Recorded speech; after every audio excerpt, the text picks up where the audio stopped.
আসসালামু আলাইকুম and welcome to Shiftas channel tube. আজকে আমি শেয়ার করব ভ্যানিলা স্পঞ্জ কেকের একটা রেসিপি, যেটা আমি ক্রিম ছাড়াই ডেকোরেশন করেছি। প্রথমে 4টা নর্মাল টেম্পারেচারে থাকা ডিম ভালোমতো বিট করতে হবে।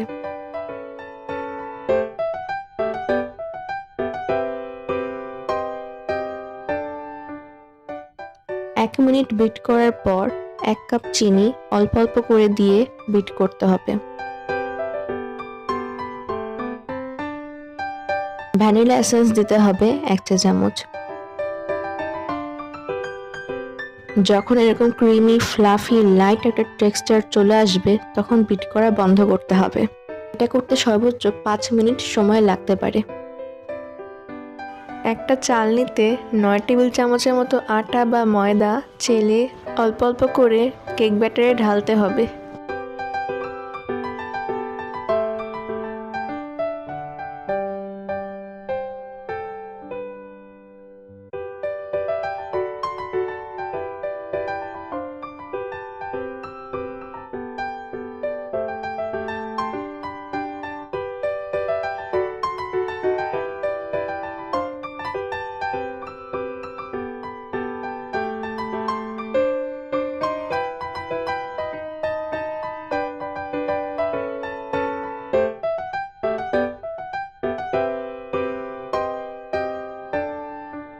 কেকে খেজুর দিলে টেস্ট অনেক বেড়ে যায়, তাই আমি এখানে খেজুর দিয়ে মিক্স করছি।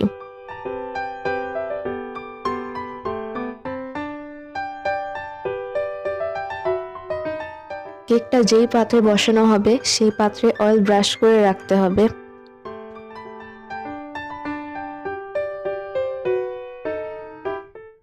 যেহেতু আজকের কেকটায় কোনো ক্রিম বা সস দিয়ে ডেকোরেশন হবে না, সেহেতু কেক বসানোর আগেই কেক মোল্ডে কিছু ড্রাই ফ্রুট বা নাটস বসিয়ে ডেকোরেশন করা যায়।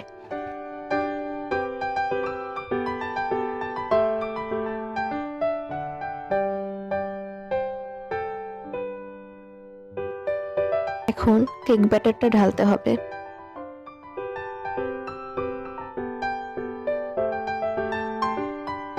বেঁচে থাকা কিছু বাদাম উপরে দিয়েছি।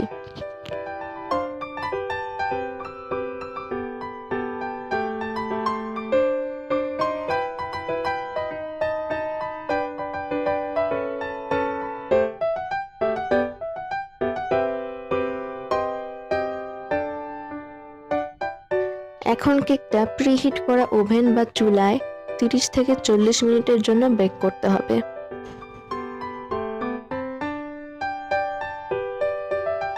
কেকটা কিছুটা ঠান্ডা করে বের করতে হবে।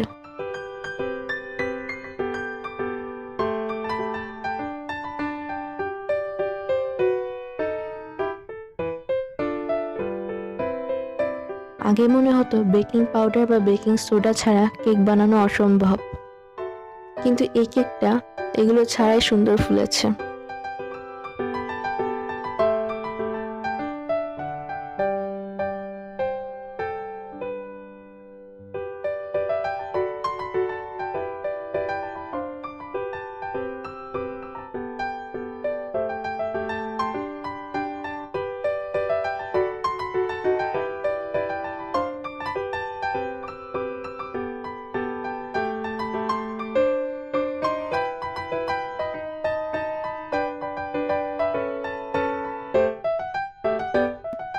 ট্রাই করে আজকেই দেখুন।